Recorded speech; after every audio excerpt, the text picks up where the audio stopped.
Bienvenidos a este espacio de Centro Bíblico Crecer.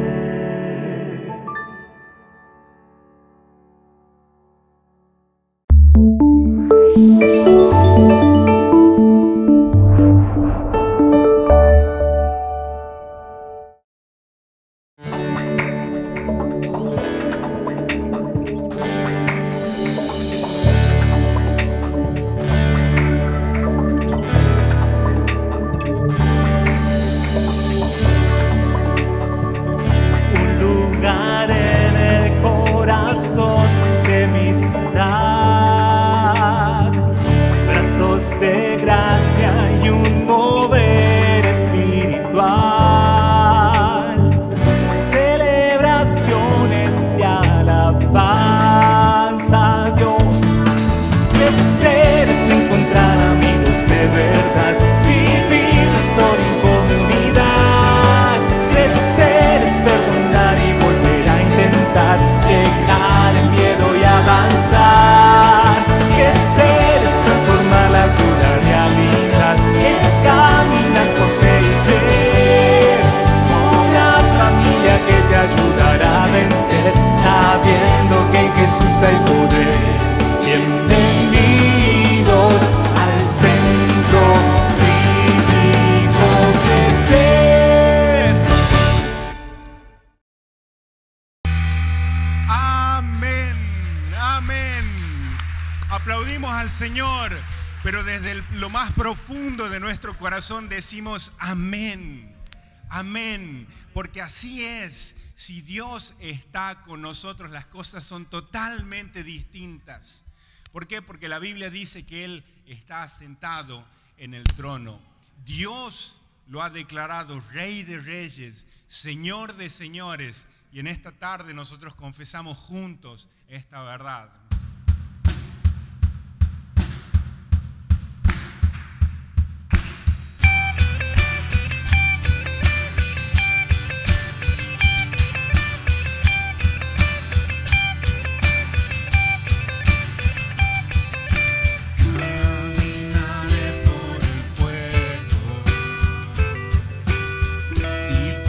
Oscuridad,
Señor, en este momento sentimos que nuestro corazón late de una manera distinta. Y late porque tu palabra es verdad. Late porque lo que estamos confesando, Señor, no es otra cosa que lo que vos declaraste. Y Señor, y cuando te vemos sentado en el trono, cuando te vemos gobernando absolutamente sobre todas las cosas, cuando te vemos ejerciendo autoridad absolutamente en cada detalle de nuestras vidas, Señor, podemos tener paz, podemos tener esperanza, podemos saber de que hay una vida que tiene propósito, hay una vida que puede vivir plenamente, y es solo por tu gracia, es solo por tu gran amor, es solo por tu misericordia. Y Señor, y en este momento, Señor, queremos confesar de que vos nos has llamado para algo. Vos nos has llamado con un propósito diseñado desde antes de la fundación del mundo. Y tal vez el tiempo, la duda, la falta de fe ha hecho de que estemos lejos de ese propósito. Pero en esta hora, Señor, nosotros queremos confesar que creemos en lo que vas a hacer en nuestras vidas. Creemos, Señor. Amén. Buenas noches a todos. ¿Cómo están? ¿Bien? Como decía recién Juan Alberto, estamos en una serie que se llama La fe hace la diferencia y nos toca considerar en esta ocasión la historia de Barak. Y el título que le hemos puesto al mensaje es Batallas por fuera, temores por dentro. Así que le voy a pedir que usted esté aquí o esté desde su casa, repita conmigo esta frase: batallas por fuera, temores por dentro. Una vez más, temores por dentro. Batallas por fuera, temores por dentro. Hay un texto que ilustra perfectamente lo que ha vivido Barak y lo que vive cada uno de nosotros en su vida diaria. Está en el libro o en la carta del apóstol San Pablo a los Corintios, y dice así, 2 Corintios capítulo 7 en el versículo 5: enfrentamos conflictos de todos lados todos juntos, dice ahí, batallas por fuera, temores por dentro. Batallas por fuera, temores por dentro. Tanto el apóstol San Pablo, que se encontró en dificultades en la región de Macedonia, como nosotros en nuestra ciudad, en nuestra provincia, en nuestro país y en nuestro planeta, enfrentamos no solo enemigos espirituales, sino también temores internos. Y de eso vamos a tratar de considerar en estos minutos, esta noche.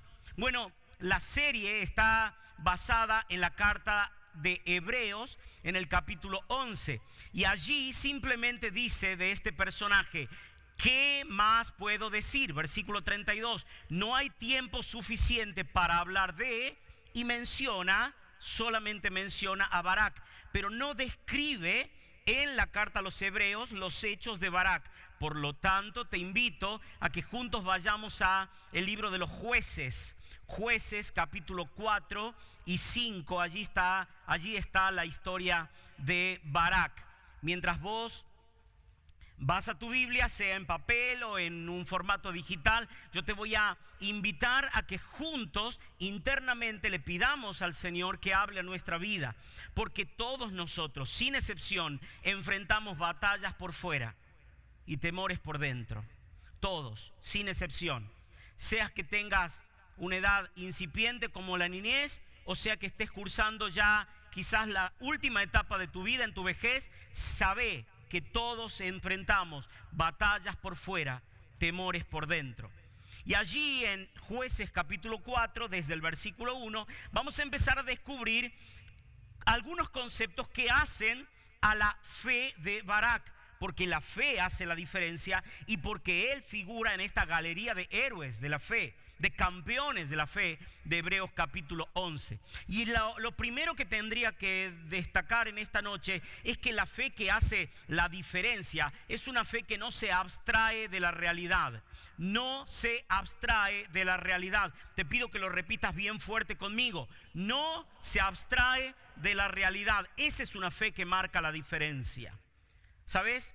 La palabra abstraerse significa enajenarse, significa aislarse, significa concentrar toda tu atención en algo en particular que te olvidas completamente de lo que pasa alrededor. Diríamos en estos días, o los jóvenes dicen, está colgado, está en otra. Eso es abstraerse. Y sabes, Barak no se abstrae de los tiempos que vive. Por eso te invito a leer versículo 1 al 4. Y dice así: muerto Ahod, los israelitas volvieron a hacer lo malo. Quiero que notes detalles que hemos enfatizado allí. A los ojos del Señor. Entonces el Señor los entregó a Jabim, un rey cananeo de Azor. El comandante de su ejército era Sísara, que vivía en Aroset Goim. Sísara, quien tenía, presta atención, 900 carros de hierro, dice allí de combate, hechos de hierro, oprimió a los israelitas sin piedad durante ¿cuántos años? 20 años, hasta que el pueblo de Israel clamó al Señor por ayuda. Quiero que al leer la historia junto conmigo podamos entender de que Barak no es ajeno a la realidad social que vive Israel. No tienen derechos constitucionales, están siendo afligidos, están siendo esclavizados, están siendo oprimidos por un rey ajeno. No tienen rey propio. Es decir, ni siquiera pueden tomar decisiones por sí mismos, porque la presión del enemigo es tan fuerte que dice el texto allí que fueron oprimidos sin piedad, sin misericordia, sin compasión. Esta es la realidad social que está viviendo Barak. Y Barak no se abstrae de la realidad, él es consciente de esto. Pero sigue diciendo el texto bíblico, versos 4 al 6. Débora, otro personaje que aparece en la historia, era esposa de Lapidot. Era una profetisa que en ese tiempo juzgaba a Israel. Solía sentarse bajo la palmera de Débora, entre Ramá y Betel, en la zona montañosa de Efraín. Y los israelitas acudían a ella para que los juzgara.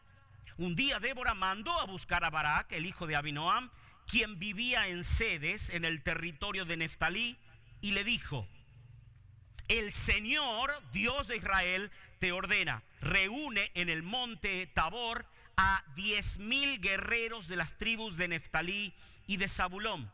Claro, llegó a tal punto el hartazgo, el cansancio, la agonía, que Débora llama a Barak y le dice: esto no puede seguir así, vamos a clamar al Señor. Ahora quiero darte un par de detalles de un ciclo vicioso, un círculo vicioso que vivía el pueblo de Israel en aquel entonces. En primer lugar, rebelión en contra de Dios. Rebelión, esa es la palabra clave.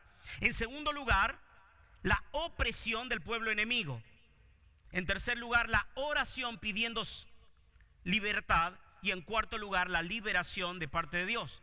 Y cuando desde Jueces capítulo 1 hasta Jueces capítulo 21 vas a ver que este ciclo se repite una y otra vez. La rebelión en contra de Dios, la opresión del enemigo, la oración pidiendo libertad y la liberación de parte de Dios. Entonces en este tiempo vive Barak.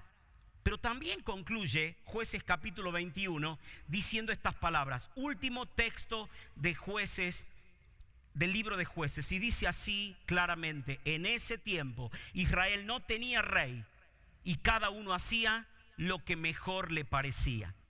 No se abstrae de la realidad. Barak entiende de que hay una anarquía total, de que cada uno hace lo que quiere, más allá de que en algunos momentos, en los momentos de la opresión, en los momentos en los que el enemigo tomaba poder, no tenían derechos. Pero por lo general cada uno hacía lo que bien le parecía. ¿Acaso no hemos abierto el diario del día? ¿Acaso no pasa en nuestra sociedad algo similar? Cada uno hace lo que quiere, con los riesgos propios de que las normas nos acusen y de que las autoridades nos castiguen. Pero por lo general uno dice: yo soy dueño, yo hago lo que quiero, a mí nadie me manda, a mí nadie me pone límites. Y el problema es que si queremos manifestar una fe que hace la diferencia, no podemos enajenarnos, no podemos aislarnos, no podemos colgarnos, no podemos ensimismarnos, no podemos decir, acá no ha pasado nada. Entonces te hago una pregunta, mi querido. ¿Sos consciente de los tiempos que vivimos? ¿O podríamos nosotros también recibir iba a decir el chirlo y lo voy a decir, el chirlo amistoso de parte de Dios, diciendo a través de las palabras de Jesucristo a los religiosos que vivían en su época: ustedes son unos hipócritas? Lucas capítulo 12, verso 56. Porque se dan cuenta en las señales que hay en el cielo y en la tierra, pero no son capaces de interpretar, de entender los tiempos actuales que vivimos. ¿Sabe una cosa? Si nosotros nos aislamos, si nosotros nos abstraemos, si nosotros creemos que todo lo que pasa alrededor, como no nos toca, no tiene importancia, no estamos manifestando una fe que hace la diferencia. Lo que tenemos que hacer es vivir en una fe que entiende los tiempos actuales. Y entonces pregunto, ¿está al tanto de lo que pasa en Afganistán? No, porque como hay kilómetros de distancia, lo único que hacemos es decir, qué cosa, ¿no? ¿Estás al tanto del abuso infantil, de la violencia que hay en los hogares? ¿Estás al tanto de la delincuencia cada vez más atroz y frecuente? ¿Estás al tanto de que como antes podíamos dejar quizás la bicicleta en la vereda, hoy ya no se puede? No podemos dejar la puerta abierta porque algún intruso querrá entrar. ¿Estás al tanto de eso? ¿O simplemente te preocupa tu propia vida, me preocupa mi propio bienestar y no nos damos cuenta de los tiempos que estamos viviendo? Y Jesús vuelve a decirnos, ¿no son hipócritas al actuar así? ¿Creen que todo pasa detrás de las cuatro paredes en las que vivís? ¿O en tu propio pensamiento y corazón? ¿Crees que todo pasa en este círculo religioso? Creyendo que si el lunes a viernes o a sábado trabajás, lo haces de manera honesta y esforzada, luego el domingo asistís a un culto cristiano, reconoces a Dios quien es, escuchás su palabra, todo queda ahí. Quiero decirte que la fe que marca la diferencia no se abstrae de la realidad, no se cuelga, entiende los tiempos peligrosos que vivimos. Y Pablo le advierte a Timoteo con estas palabras y va a decir en 2 Timoteo 3:1, otra cosa que debes saber, Timoteo, debes saber, no te cuelgues, Timoteo, no te abstraigas, no te enajenes, no te aísles, no te ensimismes. Timoteo, tenés que saber que en los últimos tiempos van a venir situaciones muy difíciles y muy peligrosas. Tanto es así que a los cristianos los van a perseguir, los van a encarcelar y los van a ejecutar. ¿Somos conscientes de eso? ¿Somos conscientes que ya no es tan sencillo decir y dibujar una familia con papá, mamá y niños? ¿Somos conscientes que no podemos decir que algunos pecados son pecado porque algunas hasta organizaciones que la sociedad ha legitimado nos podrían hacer juicio? ¿Somos conscientes de que es cada vez más difícil mantener una fe firme en el Señor? Y entonces Dios nos está diciendo, la fe que hace la diferencia es la de Barak, porque Barak no se abstrae de la realidad. Pablo le dice a Timoteo, ¿sabes qué, Timoteo? La cosa no pasa solamente de las puertas para adentro del templo, de la iglesia, también pasa de la puerta para afuera. O al revés, las cosas no pasan solo de las puertas para afuera, también pasan aquí adentro. Y entonces en su segunda carta, en la primera carta, en el capítulo 4, versículo 1, va a decir, ahora bien, Timoteo, el Espíritu habla con tanta claridad, no vas a entrar en confusión, no tenés que poner una lupa, no te podés, ni siquiera necesitas un intérprete, un traductor. Dios habla claramente, dice el texto, que en los últimos tiempos algunos se apartarán de la fe, y no solo se van a apartar de la fe, sino que van a seguir espíritus engañosos y van a seguir enseñanzas que provienen de los mismos demonios. ¿Usted es consciente de esto? ¿O simplemente se conforma con la vianda que recibe los domingos desde este lugar? Pero cuando usted enciende la radio, pone un canal en YouTube o pone un podcast en alguna otra aplicación, escucha cosas que hablan de Dios y dicen algo de la Biblia. Es tan lindo lo que se escucha, pero tened cuidado, porque no hay nada más parecido a la verdad que la mentira. Tened cuidado porque aún Satanás se puede vestir como un ángel de luz. Tened cuidado porque vos mismo podés estar siendo engañado. Entonces, si tenés una fe veraz, una fe auténtica, una fe sólida, tenés que saber de que en estos tiempos las cosas se ponen difíciles. No se abstrae de la realidad. Pero en segundo lugar, quiero decirte que una fe que marca la diferencia y que puede enfrentar batallas por fuera, temores por dentro, es una fe que no se avergüenza de su debilidad. No se avergüenza de su debilidad. Y dice la palabra de Dios en Jueces en el capítulo 4, en el versículo 7 al 9.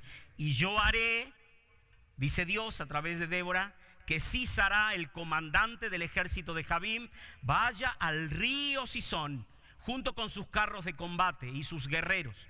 Allí te daré la victoria sobre él. Y Barak le dijo, yo iré, pero solo si tú vienes conmigo.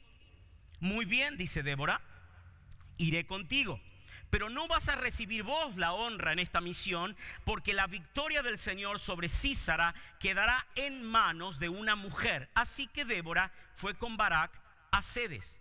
Y cuando uno lee el texto dice, bueno, quizás la gloria, el reconocimiento habrá de quedar en manos de Débora. Pero no, claro, cuando uno termina de leer la historia, que no lo vamos a hacer en esta noche, va a notar que aparece en escena una segunda mujer, se llama Jael o Yael. Tenían una cierta alianza con Jabín y con Sísara. Y entonces lo invita a su carpa. Como Sísara está muy dormido, muy cansado, ella aprovecha y le clava una estaca en la sien y lo ejecuta, lo mata. Entonces la honra de aquella misión iba a quedar en manos de Jael, no en manos de Barak. Pero lo que me llama la atención de Barak es su expresión. Mientras Débora le dice, ¿sabes qué? Dios te va a dar la victoria, como si fuese una arenga de vestuario, y él podría haber salido a comerse vivo a los enemigos, sabiendo que la promesa de Dios era que la victoria está asegurada. ¿Sabes qué hace? Barak dice, sí, voy, pero si vas conmigo. Y aquí cuando uno lee el texto no puede descubrir a ciencia cierta por qué Barak toma esta decisión. Y entonces uno se deja ayudar por aquellos que han estudiado un poco más la Biblia, eruditos, teólogos, estudiosos, y allí encontramos dos posturas. La primera dice lo que probablemente la mayoría de nosotros entendamos. Barak no era muy hombrecito que digamos. Barak entiende que la situación está tan complicada que prefiere decir, bueno, pero en esta no caigo solo, acompáñame vos. Pero hay otros estudiosos que dicen que muy probablemente Barak haya recordado que en tiempos pasados las batallas de Israel tenían como compañía principal lo que se llama el arca del pacto. Era una caja de madera donde simbolizaba y donde se hacía presente Dios mismo. Entonces Dios, cuando salía en batalla, iba en ese cofre, la representación de la presencia de Dios. Como en ese tiempo no había rey en Israel y cada uno hacía lo que bien le parecía, Dios estaba ajeno de todo Israel. Y entonces dice Barak, bueno, al menos no tengo el arca, no tengo el cofre, no tengo la caja, por lo menos me llevo a la representante actual. Vamos Débora. Sea cual fuere la decisión, tengo que reconocer de que Barak no se avergüenza de su debilidad. Barak entiende que no puede solo, mi querido. Y allá fue. Ahora también tengo que explicarte algo, con todo respeto. A veces confundimos debilidad con aquello que es nuestra tendencia natural a hacer lo malo y que no podemos manejar. Por ejemplo, nos provocan y reaccionamos. Y cuando nos dicen, ¿por qué lo hiciste? Es que me salió de adentro, es que no lo puedo controlar. ¿Sabes? la debilidad no tiene que ver ni siquiera no tiene que ver ni con un pecado habitual, ni con la tendencia natural de nuestra carne, de nuestras pasiones, de hacer lo malo. Es decir, que si vos tenés la tendencia a tomar alcohol de más, no creas que eso es tu debilidad. Si vos tenés la tendencia o la práctica de consumir alguna sustancia, no creas que eso es tu debilidad. Si vos tenés la tendencia de golpear a tu esposa o de gritar a tus hijos, no creas que eso, y bueno, es que no lo puedo manejar. No es tu debilidad, eso es un pecado. La debilidad es otra cosa. La debilidad es algo que yo no puedo controlar, pero que Dios sí puede controlar. Y te voy a poner un ejemplo. Debilidad puede ser alguna dificultad física que tengas. Debilidad puede ser que ves que tus compañeros, por ejemplo, hacen una leída al tema, van, rinden y sacan la mejor nota. Pero a vos te cuesta un poco más y apenas aprobás la materia. Y vos decís, ¿pero por qué? Si yo también me esforcé. Porque probablemente esa sea tu debilidad. Tendrás fortalezas en otros aspectos. Debilidad puede ser que quizás en un deporte no seas del todo hábil como lo es el contrario o tu compañero. Y ves que alguien hace jueguitos o piruetas con la pelota y a vos no te sale una. Y vos decís, ¿pero por qué a mí no me sale? Porque probablemente sea tu debilidad. Debilidad puede ser que vos te quieras expresar en público, quizás ante un profesor, y tartamudeás y te pones nervioso y empezás a transpirar, mientras que pasa otro y da una cátedra. Y vos decís, ¿pero por qué él pudo? Porque quizás tu debilidad no sea esa. O quizás no tenés la cancha, la capacidad o la habilidad para sociabilizar. Sos más bien tímido o tímida. Mientras que otros ganan amigos de manera muy fácil. Y vos dirás, ¿pero por qué a mí me cuesta? Porque probablemente sea tu debilidad. Y Barak entiende que su debilidad es, ¿sabes qué? Yo puedo, pero no solo. Yo necesito ayuda. Y una fe que marca la diferencia. No se avergüenza de su debilidad. ¿Sabes que cuando la Biblia habla de Barak en Hebreos capítulo 11, verso 32 y 34 dice, ¿qué más puedo decir?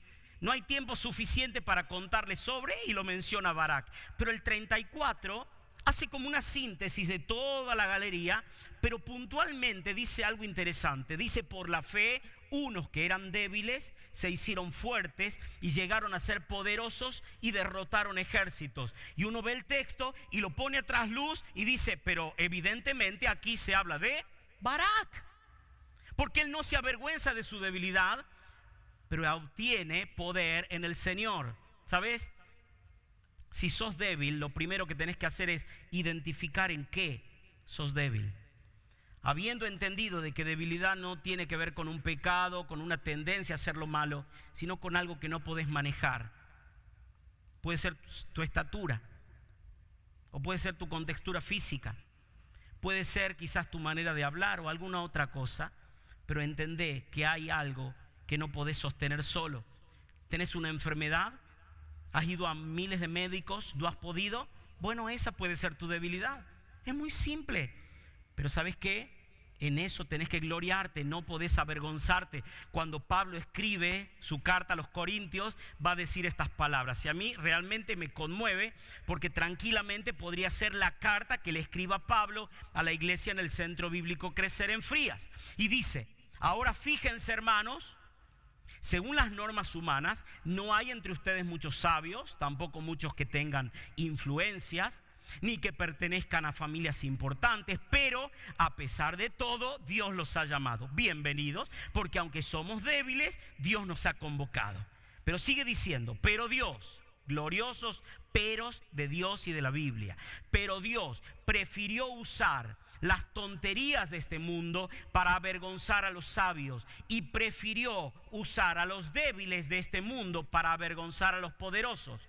Y si vos te consideras débil, bienvenido sea, porque el poder de Dios se hace mejor y más patente allí. Ahora, no sé si has notado, el que se avergüenza, según el texto, no es el débil, sino el poderoso.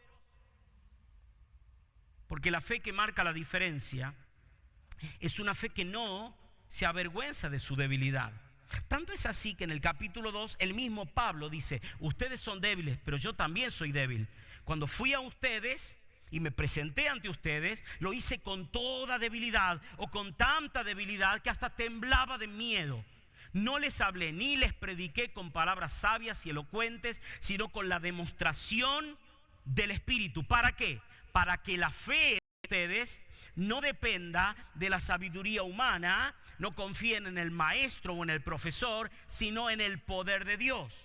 Por eso Pablo también puede decir: yo creo en Dios y vivo en la fe del Señor Jesucristo. No me voy a avergonzar de mi debilidad. Yo también soy débil, dice Pablo.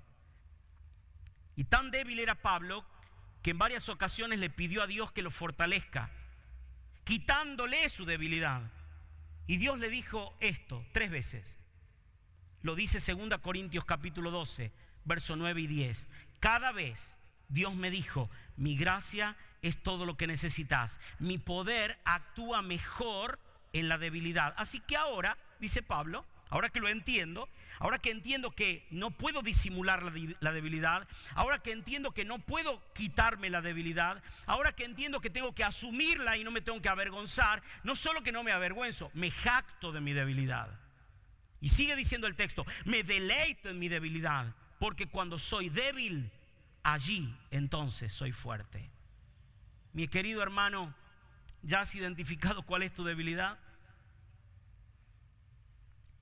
No es cuestión de compararte con otro, simplemente es decirle: Señor, yo quiero identificar cuál es mi punto débil para que tu poder se perfeccione en mí, porque la fe que enfrenta batallas por fuera y temores por dentro es una fe que no se avergüenza de su debilidad. Pero en tercer lugar, es una fe que no se asocia con cualquiera. Mira, mi querido, a mí me llama la atención cuando Barak es confrontado y tiene que ir a la batalla. Dice la Biblia que Barak reunió a las tribus de Zabulón y de Neftalí, y 10,000 guerreros subieron con él, y Débora también lo acompañó. ¿Cómo eran los 10,000 que subieron con él? Dice el texto que eran guerreros, no cualquiera. No era una banda de delincuentes, eran guerreros preparados para la batalla. No se asocia con cualquiera. Mi querido, te hago una pregunta. Si tuvieses que detallar o describir o enumerar a aquellos que son tus compañeros de la vida, ¿podrías decir que son personas de bien? ¿Sabes que el salmista, cuando va a hablar de las personas con las cuales él se junta, él la tiene clara y dice: yo nunca me he reunido con los impostores, ni he ido jamás con los hipócritas. Odio las bandas de los delincuentes y no me junto nunca con los criminales. Dice Salmo 26, 4 y 5. Y vos decís: bueno, yo también podría decir lo mismo. Yo no me junto con delincuentes, ni con criminales, ni con impostores, ni con hipócritas. Y yo diría: no estoy tan seguro. Porque si te juntas con aquellas personas que hablan de otros a espaldas, es un impostor o sos un impostor, un hipócrita. Si te juntas con aquellos que violan leyes de tránsito como si nada, porque nadie los ve, sos un criminal o un delincuente. Y vos dirás: pero claro, lo que pasa es que para nosotros un delincuente o un criminal es una persona que comete un homicidio, una persona que comete una violación, una persona que asalta un banco, una persona que hace grandes estragos en la sociedad. Pero quiero decirte que aquellas personas que llegaron hasta ese punto comenzaron dándose este tipo de permisos, como violar una ley de tránsito, como esquivar un puesto caminero, como evadir impuestos. Y entonces el salmista dice: yo no me voy a reunir con personas que cometan el mal. Y mi pregunta es: ¿con quién te estás asociando? ¿Cuáles son tus compañeros? ¿Sabes que Dios te ha dado la libertad y la capacidad de poder decidir con quién pasar tu vida?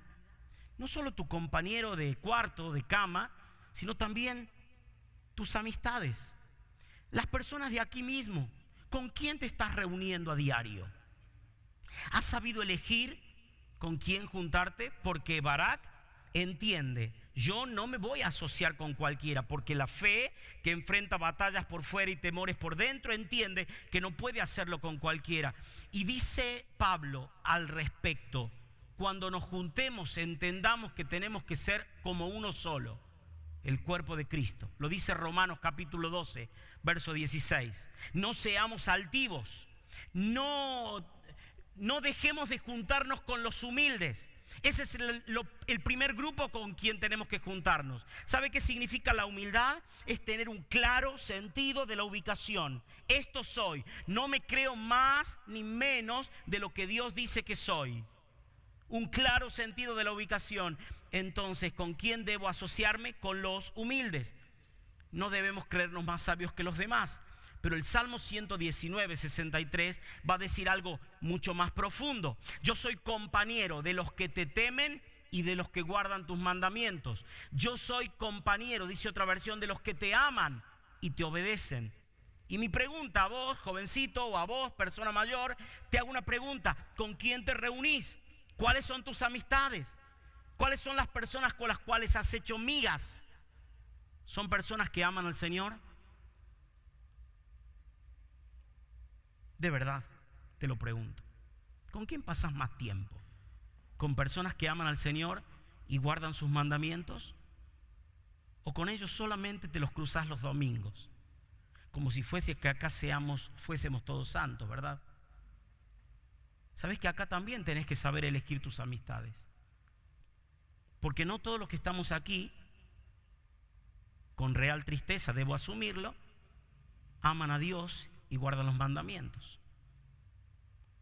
Por eso la invitación es: si yo tengo que vivir una fe que se destaca, que hace la diferencia, tengo que entender de que no puedo asociarme con cualquiera. Barak lo hizo con guerreros y entendió que Débora debía acompañarlo. Pero en cuarto lugar, ahora sí, te voy a decir algo. La fe que marca la diferencia es una fe que no se acobarda ante la adversidad. No se achica ante el adversario ni las dificultades que se le presentan. Y claro, cuando vos ves contra qué estaba por enfrentarse Barak, dice la Biblia que eran 900 carros errados. 900 carros. Y dice la Biblia en Jueces 4:14, Débora le dijo a Barak: prepárate, hoy es el día en el que el Señor te dará la victoria sobre Sísara, porque el Señor marcha delante de ti. Así que, nota los verbos: Barak descendió las laderas del monte Tabor al frente de sus 10,000 guerreros para entrar en batalla. Pero cuando Barak atacó, el Señor llenó de pánico a Sísara y a todos sus carros de combate y a sus guerreros, y Sísara saltó de su carro de guerra y escapó a pie. Entonces Barak persiguió a los carros y al ejército enemigo hasta Aroset Goim y mató a todos los guerreros de Sísara. Ni uno solo quedó con vida, aunque los carros eran como tanques de guerra para nosotros. Dicen los estudiosos que los carros que se usaban en aquel entonces, podemos verlos quizás en alguna fotografía o en alguna película de época, vamos a ver que son carros tirados por caballos con grandes ruedas, pero dicen los estudiosos que probablemente estos tengan a sus costados cuchillas afiladas para enfrentar a la infantería. Y uno entiende que la adversidad era tan poderosa que tranquilamente Barak podría haber dicho: ante eso no, pero él se para y dice: vamos, entendiendo de que el poder era de Dios. Cuando se presenta la adversidad, ¿qué estás haciendo? ¿La enfrentás o huís? Dice la Biblia en Nehemías capítulo 6, verso 10 y 11, que Nehemías también estaba corriendo riesgo de muerte. Y dice la Biblia que fui entonces, dice el texto, fui entonces a la casa de Semaías, dice Nehemías, que se había encerrado en su casa, claro, corría peligro, su vida también. Y él me dice: reunámonos a puerta cerrada en la casa de Dios, en el interior del templo, porque vendrán a matarte. Sí, esta noche te quitarán la vida. Pero yo le respondí. ¿Y qué le responde Nehemías? Esto: yo no soy de los que huyen. Los hombres como yo no corren a esconderse en el templo para salvar la vida. No me voy a esconder. Los hombres como yo, los que tenemos una responsabilidad, dice Nehemías, no nos escondemos. Pregunta, mi querido, ¿estás huyendo? ¿De qué estás huyendo? ¿De quién estás huyendo? Y Dios nos está diciendo hoy que una verdadera fe es una fe que no se acobarda. Por eso también la Biblia dice en Hebreos capítulo 13, verso 5, que el Señor nos dice que no nos va a fallar, que nunca nos va a abandonar y que podemos confiar en Él porque la victoria está asegurada. ¿Estás temiendo algo? Quiero que leas conmigo lo que está allí resaltado. Dice, el Señor es quien me ayuda. Vamos todos. El Señor es quien me ayuda. Por eso no tendré miedo. ¿Lo decís conmigo otra vez? El Señor es quien me ayuda. Por eso no tendré miedo. No tengo miedo. Pero no es que no tengo miedo porque en realidad soy muy canchero, tengo experiencia, a mí no me va a pasar. No tengo miedo porque el Señor está a mi lado. Eso es lo que me da la fortaleza. Por eso no me acobarda la dificultad ni la adversidad. ¿De qué estás huyendo, mi querido? ¿De qué? Quizás estés huyendo y escondiéndote porque tu propio pecado te ha delatado. ¿Sabes que la palabra de Dios nos dice cuando aparece el miedo en este planeta, en este mundo en el que vos vivís y yo? Y dice la Biblia que Adán y Eva estaban en el huerto de Edén y comieron una fruta que les estaba prohibida. Desobedecieron y se dieron cuenta que habían pecado, estaban desnudos y se escondieron. Y Dios salió a buscarlos. Adán, ¿dónde estás? Es que ¿sabes qué, Dios? Tuve miedo y me escondí. Probablemente estás escondido porque tu pecado te está delatando. Y yo te invito tierna y dulcemente, pero firmemente también, a que puedas arrepentirte de tu pecado y creer en Jesucristo como tu único Salvador, entendiendo de que la única manera de poder enfrentar la adversidad y enfrentar las dificultades es con Dios de tu parte. Pero primero tenés que salir de tu escondite. Primero tenés que reconocer no solo tu debilidad, también tenés que reconocer que has pecado y has ofendido a Dios. Mi querido, ¿sabes cómo termina la historia de Barak? Barak entiende que no debe adjudicarse la victoria. Esa es una fe que marca la diferencia. No se adjudica la victoria. Adjudicarse significa me la apropio, me la hago mía. Yo lo logré. ¿Sabes? Veo por lo general que algunos talentosos jugadores de algunos deportes, cuando hacen un tanto y ese gol trasciende la televisión y hay gente gritando, ellos festejan a la cámara señalándose su apellido en la espalda, reconociendo simplemente que nadie les ayudó, fueron ellos mismos los que hicieron el gol. Mientras que otros lo primero que hacen es buscar a sus compañeros para abrazarse. ¿Sabes? Si yo tuviese que de alguna manera ver a Barak después de hacer el gol de su vida, que fue perseguir al ejército y matar a cada uno de ellos, seguramente Barak hubiera llamado a sus compañeros, pero lo que hace Barak no se señala a la espalda. Lo que hace Barak es señala al cielo y entiende de que el que le dio la victoria es Dios. Fíjate, lo dice claramente el texto. Jueces 4:23 dice así: por lo tanto ese día Israel vio a Dios derrotar a Jabín, el rey cananeo. Todo Israel lo vio. Todo Israel vio la evidencia del poder de Dios. Y como para todo Israel fue evidente que Dios se ocupó de sus enemigos, entonces dice Barak, esto merece una alabanza a Dios. Capítulo 5, versículos 1 al 3. Ese mismo día, no lo dejó, no lo postergó, no lo dilató, no procrastinó. Él entendió de que era el momento para adorar al Señor. Era el momento para decirle: Señor, tuya es la victoria, tuya es la canción, tú mereces la gloria, tú mereces el reconocimiento. Y leo completo.